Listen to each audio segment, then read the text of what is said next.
पढ़ेंगे और पूरा गर्दा उड़ा देंगे। देखिएगा, मन में वो चीज रखिएगा सीखने के प्रति, है ना, वो होता है ना उत्सुकता। ठीक है, तो चलिए स्टार्ट करें। आज हम लोग खत्म करेंगे झांसी की रानी, है ना। झांसी की रानी के बारे में देखिए, ये कविता ही नहीं, कविता है लेकिन कविता में ही उनका पूरा जीवनी दे दिया है, पूरा जीवनी। जो दिमाग से पढ़ेगा, जो दिमाग से समझेगा, वो सारा समझ जाएगा। याद रखिएगा, मैं मजाक नहीं कर रहा हूँ। और सुना सब है लेकिन पता किसी को नहीं है। और हमारे भारतवर्ष में यही नहीं होना चाहिए। हमारे भारतवर्ष में सारे एक एक युवाओं को, एक एक स्त्री को, एक एक लड़की को, एक एक लड़का को मालूम होना चाहिए हमारे भारतवर्ष के ये झांसी की रानी के महत्व के बारे में। उनका कितना बड़ा रोल रहा है हमारे जीवन में, जिनका उद्देश्य क्या था, क्या नहीं था, क्या की क्या नहीं की, वो सारा इसमें वर्णित किया गया है, जो कि अभी हम लोग सीखेंगे एक कविता के माध्यम से।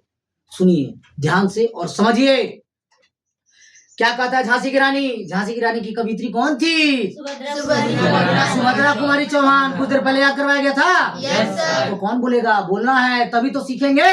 कौन था उसकी कवित्री? अभी तक पता था? आपको याद था? No sir. अभी याद हो गया? Yes sir. चलिए तो सुनिए। सिंहासन हिल उठे, राजवंशों ने भ्रिकुटी तानी थी, बूढ़े भारत में भी आई फिर से नई जवानी थी, गुमी हुई आजादी की कीमत सबने पहचानी थी, दूर फिरंगी को करने की सबने मन में ठानी थी, चमक उठी सन 57 में वह तलवार पुरानी थी, बूंदेले अरबों के मुंह हमने सुनी कहानी थी, खूब लड़ी मर्दानी वह तो झांसी वाली रानी थी। कानपुर के नाना की मुंह बोली बहन छबीली थी, लक्ष्मीबाई नाम पिता की वह संतान अकेली थी, नाना के संग पढ़ती थी वह नाना के संग खेली थी, बर्ची ढाल कृपान कटारी उसकी याद सहेली थी, वीर शिवाजी की कथा है उसको याद जवानी थी, बूंदेले हर बोलो के मुंह हमने सुनी कहानी थी, खूब लड़ी मर्दानी वह तो झांसी वाली रानी थी। है ना। वीर शिवाजी की कथा, उसको पूरा मुंह जवानी याद था। सोचिए वो किससे प्रेरित हुई होगी? जैसे आज मैं आप लोगों को प्रेरित कर रहा हूं, तो आप लोगों के दिल में, मन में, शरीर में ये भर रहा है कि नहीं ऐसा करना चाहिए, जब जैसा तब तैसा मेहनत करो और आगे बढ़ते रहो जीवन में, और इसके अलावा कुछ नहीं है, तो आप भी जीवन में आगे बढ़ेंगे और आपका भी नाम एक दिन जरूर। लक्ष्मी थी या दुर्गा थी वह स्वयं वीरता का अवतार, देख मराठे पुलकित होते, मराठे है ना, देख मराठे पुलकित होते उसकी तलवारों के वार, नकली युद्ध व्यू की रचना और खेलना खूब शिकार, सैन्य घेरना दुर्ग तोड़ना ये थे उसके प्रिय खिलवाड़। महाराष्ट्र कुलदेवी उसकी भी आराध्य भवानी थी, है ना। सबका अपना अपना कुल देवता होता है, आप किसी को मानते हो, मैं किसी को मानता हूँ, आप किसी को मानती हो। तो महाराष्ट्र कुलदेवी उसकी भी आराध्य भवानी थी, बूंदेले हर बोलो के मुंह हमने सुनी कहानी थी, खूब लड़ी मर्दानी वह तो झांसी वाली रानी हुई वीरता की वैभव के साथ सगाई, झांसी में ब्याह हुआ रानी बनाई लक्ष्मीबाई, झांसी में राजमहल में बजी बधाई, खुशियां छाई झांसी में, स्वट बुंदेलों की विरुदावली से आई झांसी में। अच्छा ये बताइए, इससे क्या पता चलता है कि उनकी शादी कहाँ हुई थी? झांसी में। उनकी शादी कहाँ हुई? झांसी में। झांसी में। और बाद में जब वो वहाँ शादी हुआ तब वो बाद में कहलाई झांसी की रानी। आया बात समझ में? इसलिए हम लोग कहते हैं झांसी की रानी। ऐसे ही थोड़ी नाम पड़ गया साहब, उसके पहले आप पढ़िए, समझिए। कविता केवल कविता नहीं है, ये पूरा जीवनी बताया जा रहा है। अब सुनिएगा। चित्रा ने अर्जुन को पाया, शिव से मिली भवानी थी, बूंदेले हर बोलो के मुंह हमने सुनी कहानी थी, खूब लड़ी मर्दानी वह तो झांसी वाली रानी। उदित हुआ सौभाग्य मुदित महलों में उजियाली छाई, किंतु कालगित चुपके चुपके काली घटा घेर लाई, तीर चलाने वाले कर में उसे चूड़ियां कब भाई, रानी विधवा हुई हाय, विधि को भी नहीं दया आई। मतलब ऑब्वियसली उनके पतिदेव नहीं रहे। निसंतान मरे राजा जी, रानी शोक समानी थी, बूंदेले हर बोलो के मुंह हमने सुनी कहानी थी। मतलब हम लोग किसके मुंह से सुन रहे हैं? ये सब कविता किसके मुंह से सुने थे? बूंदेले हर बोलो के मुंह, है ना, बूंदेले हर बोलो के मुंह। इससे ये पता चल रहा है। क्या बोले? निसंतान मरे राजा जी, उनका कोई संतान नहीं हुआ, मर गए, तो अब राजा के गद्दी पे बैठेगा कौन? राजा का पुत्र ही ना राजा का गद्दी संभालता था, तो अब कौन संभालेगा? तो अब टेंशन हो गया। तो अंग्रेजों ने सोचा था कि भाई जब ऐसा है तो हम लोग बोलेंगे कि ऐसा नहीं होता, राजा का पुत्र ही राजा बन सकता है, तो ये गोद ले ली, तो ये लोग गोद लिया हुआ पुत्र को ये लोग वैल्यू नहीं दिया, है ना। सुनिएगा आगे। बुझा दीप झांसी का तब डलहौजी मन में हर्षाया, डलहौजी लॉर्ड डलहौजी, बुझा दीप झांसी का तब डलहौजी मन में हर्षाया, राज हड़प करने का उसने यह अच्छा अवसर पाया, फौरन फौजे भेज दुर्ग पर अपना झंडा फहराया, दुर्ग पर अपना भेज करके सेनाओं को, अपने डलहौजी सेनाओं को भेज करके और अपना झंडा फहराया कि अब ये मेरा राज हो गया, अब हम इसको छीन लिए, कोई लड़ना चाहता तो लड़ लो, हम बताते हैं।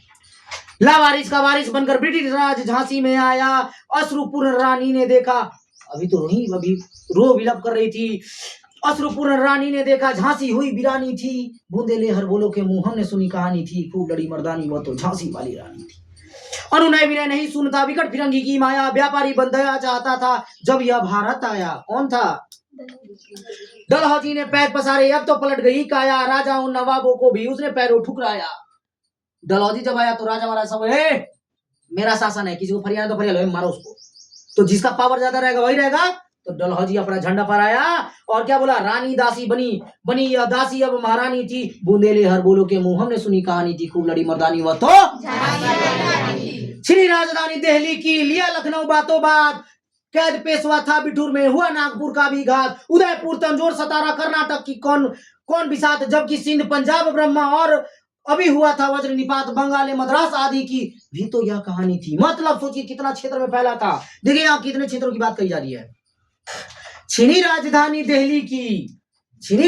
दिल्ली की, लिया लखनऊ बातों बात, जस्ट उत्तर प्रदेश तुरंत वहां पर, लिया लखनऊ बातों बात, कैद पेशवा था बिठूर में, हुआ नागपुर का भी घात, उदयपुर तंजौर सतारा कर्नाटक की कौन बिसात, जबकि सिंध पंजाब ब्रह्मा पर भी अभी हुआ था वज्र निपात, बंगाल मद्रास आदि की यह भी एक कहानी थी, बूंदेले हर बोलो के मुंह हमने सुनी कहानी थी, खूब लड़ी मर्दानी वह तो झांसी वाली रानी थी।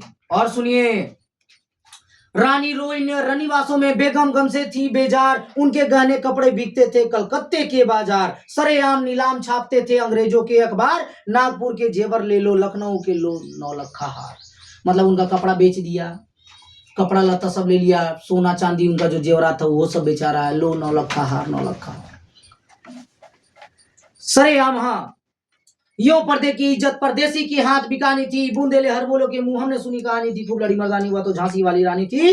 कुटियों में थी विषम वेदना, महलों में आहत अपमान, वीर सैनिकों के मन में था अपने पुरखों का अभिमान, नाना धुंधुपत पेशवा जुटा रहा था सब सामान, बहिन छबीली ने रणचंडी का कर दिया प्रकट आह्वान। हुआ यह प्रारंभ उन्हें तो सोई ज्योति जगानी थी, बूंदेले और बोलो के मुंह में सुनी कहानी थी, खूब लड़ी मर्दानी हुआ तो झांसी वाली रानी थी।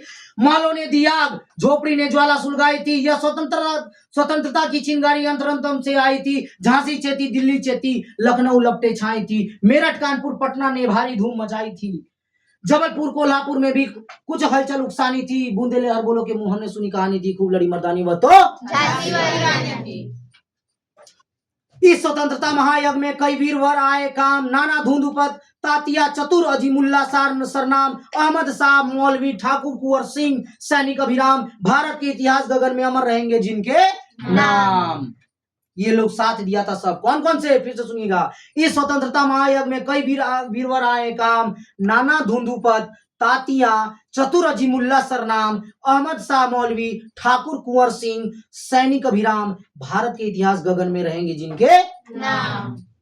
लेकिन आज जुर्म कहलाती उनकी जो कुर्बानी थी, वो जो मर रहे थे तो उनको जुर्म कहा जा रहा था उस समय में, लेकिन बूंदेले हर बोलो के मुंह हमने सुनी कहानी थी, खूब लड़ी मर्दानी वह तो झांसी वाली रानी थी। इनकी गाथा छोड़ चले हम झांसी के मैदानों में, जहां खड़ी है लक्ष्मीबाई मर्द बनी मर्दानों में, लेफ्टिनेंट वॉकर आकर पहुंचा आगे बढ़ा जवानों में, रानी ने तलवार खींच ली, हुआ द्वंद्व आसमानों में, जख्मी होकर वॉकर भागा, उसे जब हैरानी थी, बूंदेले हर बोलो के मुंह हमने सुनी कहानी थी, खूब लड़ी मर्दानी वह तो झांसी वाली रानी थी। सोचिए, मर्द बनी मर्दानों में, क्या बात है। मतलब सारा आदमी लड़ रहा, उस क्षेत्र में केवल एक महिला पीठ पे अपने बच्चे को बांधे हुए तलवार लिए हुए एकदम लड़ रही है, दौड़ रही है, मार रही है, काट रही है, पीट रही है। सोचिए क्या लग रहा होगा सब। मतलब बात वही हो गई कि इस भीड़ में कोई पढ़ रहा है चाहे नहीं पढ़ रहा है, उस भीड़ में आप रात दिन पढ़ रहे हो, मेहनत कर रहे हो और आगे बढ़ने की इच्छा रख रहे हो, और जीवन को, अपने संघर्ष को, अपने जीवन में जो संघर्ष आ रही है, कठिनाई आ रही है, उसको पलटना चाह रहे हो और रात दिन एक कर रहे हो। यही आपका सबसे बड़ा पलटवार है। इसी को कहते हैं कीचड़ में कमल उगना। मर्द बनी मर्दानों में सोचिए कि इतना मर्द है, उसके बावजूद वो काटे मारे जा रही है, फिर भी कोई डर नहीं। ये होता है वीरता का पहचान। तो वीरता का पहचान केवल मार काट करने से नहीं होता, केवल कि लड़ ले हो गया काम। आप कहीं भी अपनी वीरता का पहचान दे सकते हैं, कहीं भी। जरूरी नहीं है कि केवल मार काट करने वाले ही बहुत बड़ा वीर होते हैं। मार काट कर रहे वो गोली मार देंगे, खत्म, क्या फायदा। मार काट करने से हर चीज नहीं होता है। सबसे बड़ा चीज होता है आपका ज्ञान, आपका सोच। आप किस क्षेत्र में अव्वल होना चाहते हैं, आप अपने क्षेत्र में महारत हासिल कीजिए। सुनिए अभी।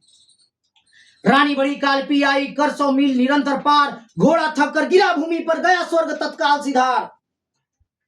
बेचारा का घोड़ा नहीं मरता ना तो हिला के रख देती, लेकिन बेचारा का घोड़ा, बेचारी का घोड़ा दिक्कत दे दिया था। अब उसको भी चोट लगे तो कितना करेगा, लेकिन बहुत किया था बेचारा। बस उस घोड़े को आहत पहुंच गया, इसके वजह से वो मारी गई।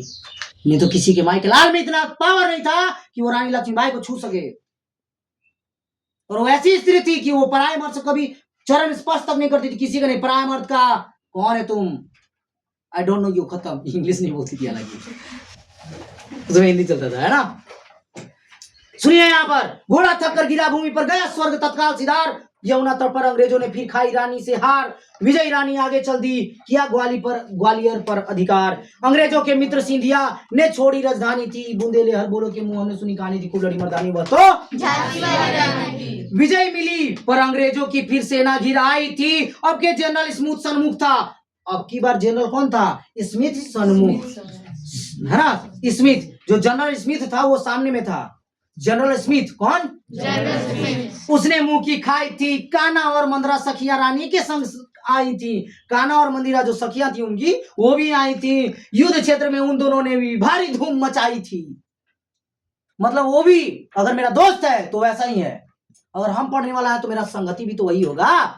तो उनकी जो दो दोस्त थी, कान्हा और मंदिरा, कान्हा और मंदिरा, वो भी सखियां आई थी और उन्होंने भी धूम मचाई थी। मार काट खत्म। अगर हम पढ़ने में है तो मेरा संगति भी तो पढ़ने में होगा। तो बस वही उनका संगत, जैसा तुम वैसा हम, या तो आर नहीं तो पार, या तो सर आईपीएस, बस या तो यहाँ वर्दी आएगा और नहीं तो हम खत्म होंगे। बस यही होना चाहिए जीवन में। या तो हम अपने माता पिता का नाम रोशन करेंगे या तो फिर सब कुछ नहीं करेंगे, बस बर्बाद तो बर्बाद। नहीं तो इतना मेहनत कीजिए कि अपने माता पिता का नाम रोशन कीजिए आगे तक, कि माता पिता को भी लगे कि मैंने एक शेर पैदा किया था। नालायक नहीं, जो बिना, जिसमें कोई लायक नहीं हो, जो लायक ही नहीं।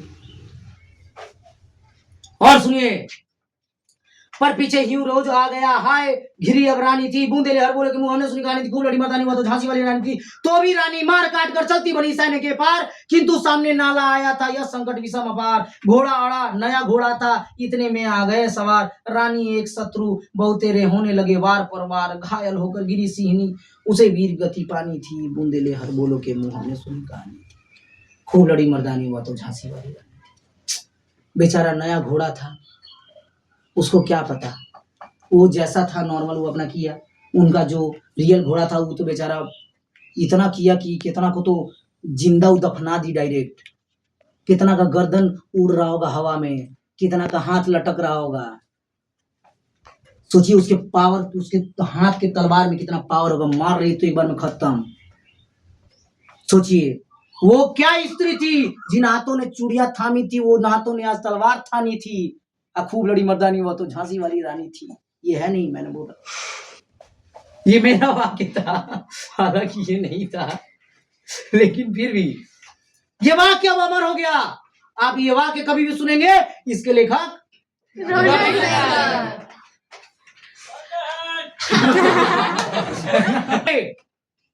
तो भी रानी मार काट कर, किंतु सामने नाला आया था यह संकट विषम अपार। घोड़ा अड़ा नया घोड़ा था, इतने में आ गए सवार। रानी एक शत्रु बहुतेरे होने लगे वार पर, घायल होकर गिरी सिंहनी उसे वीर गति पानी थी, बूंदेले हर बोलो के मुंह हमने सुनी कहानी थी, खूब लड़ी मर्दानी हुआ तो झांसी वाली रानी थी।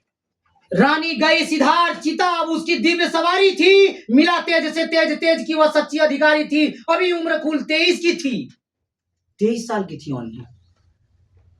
सोचिए, अभी मिला तेज से तेज, तेज की वह सच्ची अधिकारी थी। अभी उम्र की कुल 23 की थी, मनुज नहीं है तो अवतारी थी। वो मनु नहीं समझो, वो अवतार समझिए उसको। वो मनुज नहीं अवतारी थी, हमको जीवित करने आई बन स्वतंत्रता नारी थी। स्वतंत्रता दिलाने का पहला तो काम उसने ही कर दिया था कि अब नहीं कोई नहीं बैठेगा, बार न तो पार। दिखा गई पथ सिखा गई हमको जो सीख सिखानी थी। बूंदे ले हर बोलो के मुंह हमने सुनी कहानी थी, खूब लड़ी मर्दानी वह तो झांसी वाली रानी थी। जाओ रानी याद रखेंगे हम कृतज्ञ भारतवासी, यह तेरा बलिदान जगावेगा स्वतंत्रता अविनाशी। होवे चुप इतिहास लगे सच्चाई को चाहे फांसी, हो मदमाती विजय मिटा दे गोलों से चाहे झांसी। तेरा स्मारक तू ही होगी, तू खुद अमिट निशानी थी। बूंदे ले हर बोलो के मुंह हमने सुनी कहानी थी, खूब लड़ी मर्दानी वह तो झांसी वाली रानी थी। और इसके कवित्री कौन है? सुभद्रा कुमारी चौहान। अब आपको कमेंट करके बताना है कि कौन सा लाइन आपको सबसे ज्यादा भाया और सबसे ज्यादा आपको प्रेरित किया, उत्तेजित किया। बात समझ में आई? और झांसी की रानी के महत्व को, उनके योगदान को हम लोग कभी नहीं भूलेंगे और उनसे सीखेंगे कि अगर औरत चाहे और आदमी भी चाहे तो कुछ भी कर सकता है। चूड़ी पहनने वाले हाथों में अगर तलवार भी आ जाएगा तो सर खतरनाक कर देंगे, और कलम भी आ जाएगा तो सर खतरनाक कर देंगे। तो पहले समय थी तलवार की, आज है कलम पुरानों की।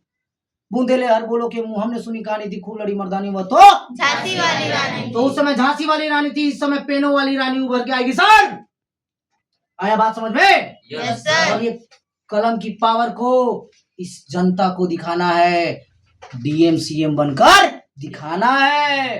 बात समझ में आया? Yes sir. कभी भूलोगे? No sir. चलिए आज की क्लास आज हम लोग यहीं विराम देते हैं, कल मिलेंगे फिर से। जय हिंद।